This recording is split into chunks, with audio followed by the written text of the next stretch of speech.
हाय प्रिय दोस्तों, कैसे आप सब। उम्मीद करता हूँ आप सभी अच्छे होंगे। आज हम आरआरबी ग्रुप डी एवं पीईटी जैसे अन्य परीक्षाओं के लिए प्रमुख नदियों के उद्गम स्थल तथा उनकी सहायक नदियों के बारे में देखेंगे, जो आपके परीक्षा की दृष्टि से बहुत ही महत्वपूर्ण साबित होगी। तो आइए शुरू करते हैं आज की क्लास। इससे पहले आप चैनल पर नए हैं तो चैनल को झट से लाइक, सब्सक्राइब और कमेंट कर दीजिए ताकि आने वाले वीडियो का नोटिफिकेशन आपको सबसे जल्दी मिले। तो आइए शुरू करते हैं आज की क्लास बिना देर किए हुए। बात करते हैं सिंधु नदी। देखते हैं सिंधु नदी के उद्गम स्थल। सिंधु नदी का उद्गम तिब्बत का पठार मानसरोवर झील। सिंधु की सहायक नदी की बात करते हैं श्योक, सिंगार, सतलज। अगर आपसे पूछा जाए कि सिंधु नदी के दाएं तट पर क्या है तो लेह अवस्थित है। अगर लंबाई की बात करें तो 2880 किलोमीटर। मुहाना या संगम की बात करते हैं अरब सागर में।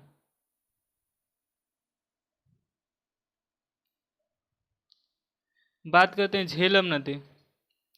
उद्गम स्थल की बात करते हैं जम्मू कश्मीर के शेषनाग या बैरीनाग झील से होता है। इसी झील में अपवाहित राज्य जल बुलर झील का निर्माण हुआ है। यह झील ताजे पानी की सबसे बड़ी झील है। लंबाई की बात करते हैं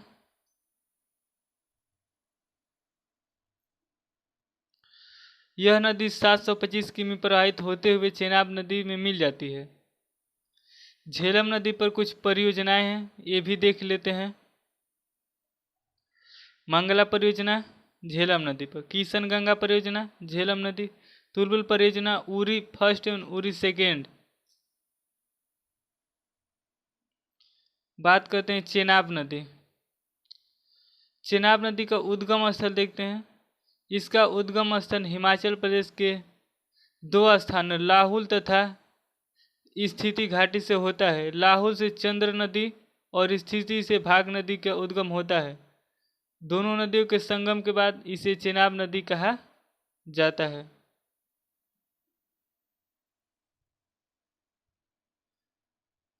थोड़ा जूम कर देते हैं।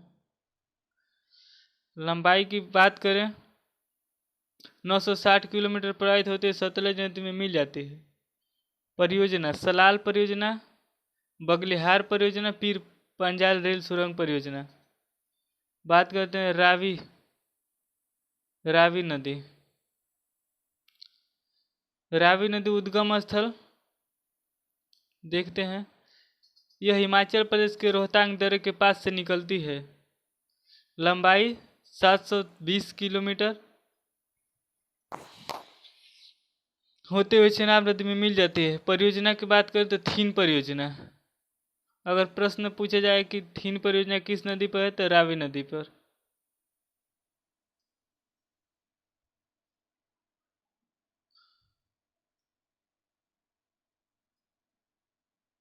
बात करते हैं ब्यास नदी। उद्गम स्थल बात करते हैं। इसका उद्गम स्थल हिमाचल प्रदेश के रोहतांग दर्रे से होता है। लंबाई की बात करें तो 470 किलोमीटर प्रवाह होकर सतलज नदी के में मिल जाती है। परियोजना की बात करते हैं पोंग परियोजना ब्यास नदी पर, इंदिरा गांधी नहर परियोजना ब्यास नदी पर। देखिए इम्पोर्टेंट यहाँ पे दिखा रहा है, आप जरा ध्यान से देखिए इसे। सतलज नदी की बात करते हैं उद्गम स्थल। उद्गम स्थल इसका उद्गम तिब्बत के पठार के राकस ताल से हुआ है। लंबाई की बात करें 1500 किलोमीटर चलकर सिंधु नदी में मिल जाती है। परियोजना की बात करते हैं नाफ्ता झाकरी परियोजना, भाखड़ा नागल परियोजना। देखते हैं नदियों का एक दृष्टि से। देखिए गंगा नदी यहाँ नदी का नाम दिया है उद्गम, लंबाई, संगम, सहायक नदी। इसे आप देख लिए तो समझ लिए आपका काम यहीं से हो सकता है। गंगा नदी की बात करें, गंगोत्री हिमनद, लंबाई 2525 किलोमीटर। संगम की बात करें, बंगाल की खाड़ी। सहायक नदी, राम गंगा नदी, गोमती नदी, गंडक, कोसी, सोन, यमुना, घाघरा, चंबल, बेतवा, केन।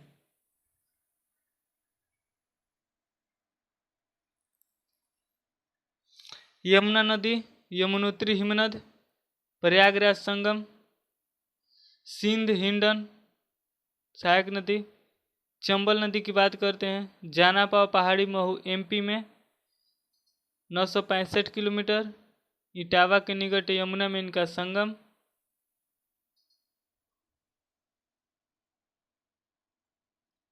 राम गंगा नदी, उद्गम स्थल नैनीताल 602 किलोमीटर। कनौज के पास गंगा नदी में संगम।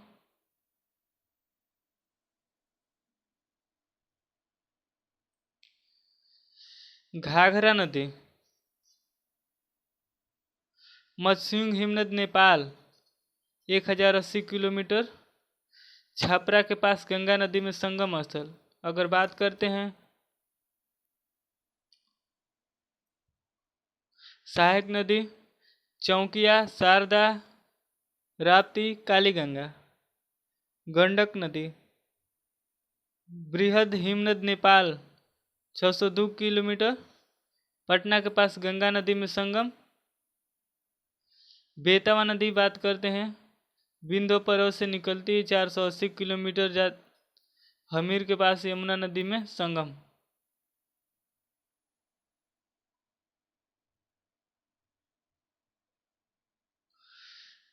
बात करते गोमती नदी, पीलीभीत के फुलर झील से उद्गम स्थल 900 किलोमीटर प्रवाहित होती है और कैथी गाजीपुर में इनका संगम स्थल है। बात करते हैं सहायक नदी, सई इसकी सहायक नदी।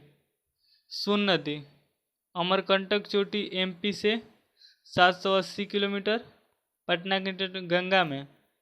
रिहंद कुहन इसकी सहायक नदी। दामोदर नदी, छोटा नागपुर पठार टोरी से 541 किलोमीटर प्रवाहित होते हुए पश्चिम बंगाल के हुगली में जाकर संगम अपना बनाती है। कोसी नदी की बात करते हैं, या सप्त कोसी नदी, गोसाईनाथ, नेपाल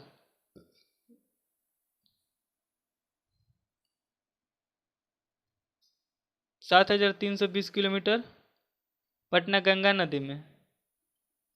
ब्रह्मपुत्र नदी की बात कर लेते हैं,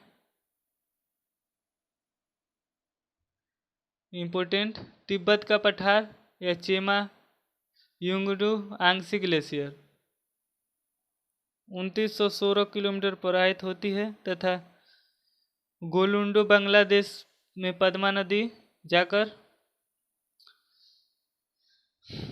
संगम बनाते। अगर सहायक नदी की बात करें तो सुरमा, रायदक,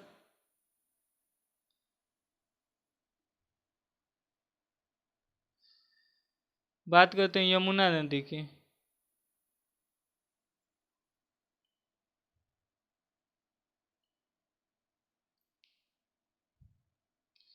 यमुना नदी कुछ ज़्यादा मोटा हो गया स्केच। यमुना नदी, उद्गम बंदरपूंछ यमुनोत्री हिमनद उत्तराखंड से। लंबाई की बात करें 1384 किलोमीटर। सहायक नदी, देखिए सहायक नदी दो, एक बायां नदी और एक दायां नदी। बायां नदी की बात करते हैं, बायां नदी हिंडन, शारदा, कुंता, गिरी, टोंस, ऋषिगंगा, हनुमान गंगा तथा दायां नदी चंबल, सिंध, बेतवा, केन। ये पश्चिम से पूर्व के क्रम में दिया गया है। बात करते हैं संगम।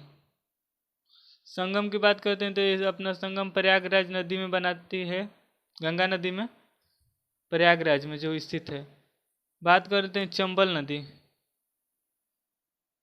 उद्गम जानापाव पहाड़ी महू एमपी मध्य प्रदेश।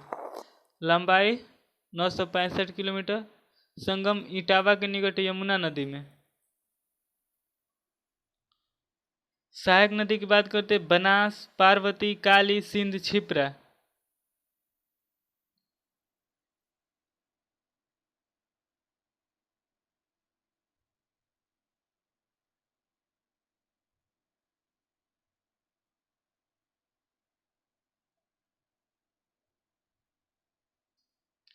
अगर विशेषता की बात करते हैं इस नदी की, तो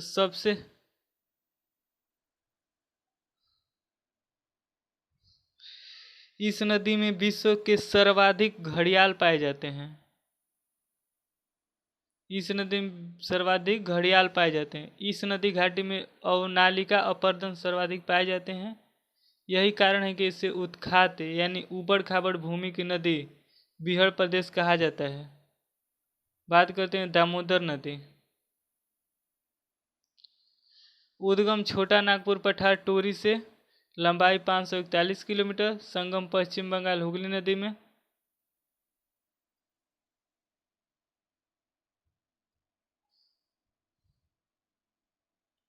विशेषता की बात करते हैं, यह नदी छोटा नागपुर पठार से प्रवाहित होती है। अपने जल में अत्यधिक कोयला अंश एवं हानिकारक पदार्थ को लेकर प्रवाहित होती है। यही कारण है कि इस जैविक मरुस्थल नदी के नाम से जाना जाता है। क्वेश्चन है कि जैविक मरुस्थल नदी को किस जैविक मरुस्थल नदी के नाम से किसे जाना जाता है, तो आप बता सकते हैं। ऊपरी दामोदर नदी भ्रंश से प्रवाहित होती है, तो जबकि निचली भाग पश्चिम गंगा में बाढ़ ला देती है, इसलिए इसे पश्चिम बंगाल का शोक या अभिशाप कहा जाता है। इसी पर पंचेत हिल बांध स्थित है।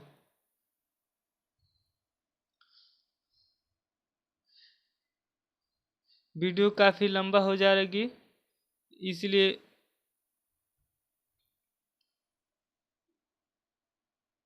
इतना ही। आगे क्लास के लिए हम पार्ट दूसरा लेकर आएंगे। क्लास के अंत तक बने रहने के लिए आप सभी का धन्यवाद। कैसा लगा आपको क्लास, कमेंट में ज़रूर बताइए। वीडियो के अंत तक बने रहने के लिए आप सभी का धन्यवाद। धन्यवाद आप सभी का।